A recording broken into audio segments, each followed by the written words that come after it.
considering the question, can a Christian be a Republican or a Democrat? Or in essence, is the Democratic Party or Republican Party on the side of God?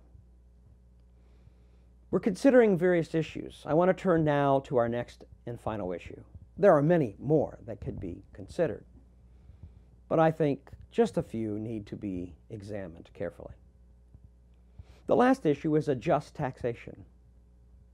Democrats say no to a just taxation, a taxation according to Scripture.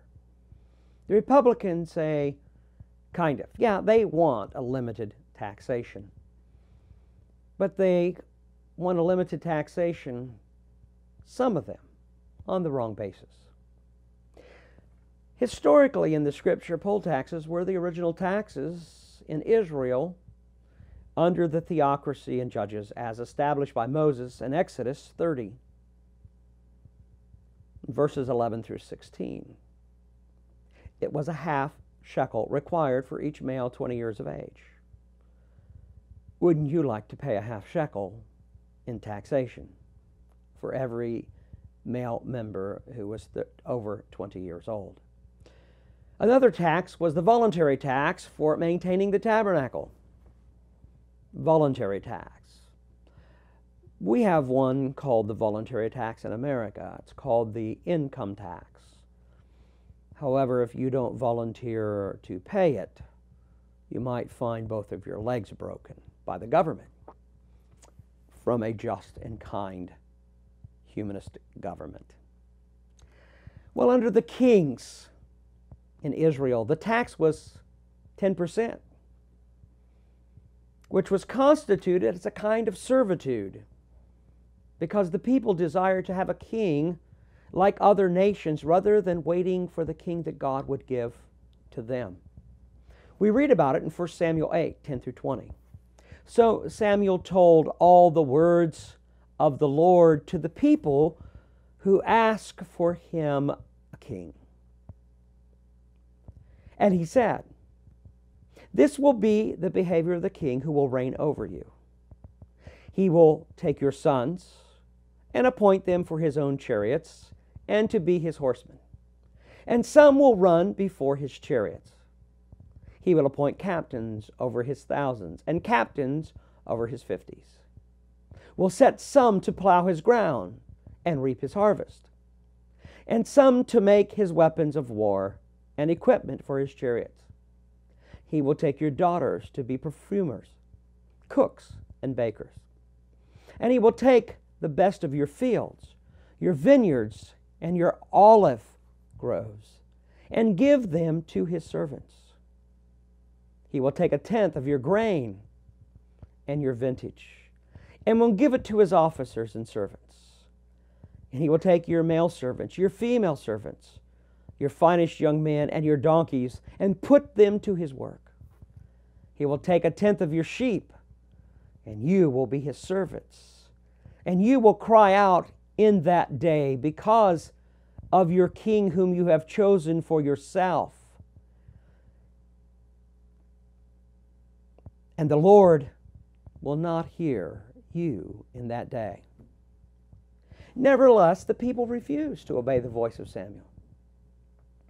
And they said, "No, but we will have a king over us, that we also may be like all the nations, and that our king may judge us and go out before us and fight our battles." The delusion of having someone to rule over you that is not of God. The fallacy that the king will lead the men to battles rarely happens, especially in our generation. In Romans 13, 6 through 7, we're told, "For because of this you also pay taxes. For they are God's ministers, attending continually to this very thing. Render therefore to all their due, taxes to whom taxes are due, custom to whom customs, and fear to whom fear, honor to whom honor." There is a biblical taxation that is required, and that we are to pay a true tax. The tax, Paul says in Romans 13, is for those two functions of government, and it's not for anything else. And those who execute justice and righteousness by employing the commandment of God within their society, they deserve to be paid for the work that they do.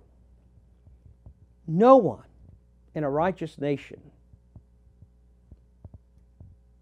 would not be thrilled to pay their taxes for a righteous government. Because in everything that they do that is good, they will receive praise. They will not be brought into servitude. We must be careful in choosing those who lead us. Further, the 10th commandment states, "Thou shalt not covet thy neighbor's wife, his servants, or his estate," which includes property and wealth. Thus, the redistribution of wealth by government through taxation is a wicked act and an abomination before God. A just taxation, yes, for the proper means that is rendered by the civil magistrate, but nothing more. There are many more issues, as I said, that we could raise, but in the next session, we will return to our question: can a Christian be a member of the Republican or Democratic parties?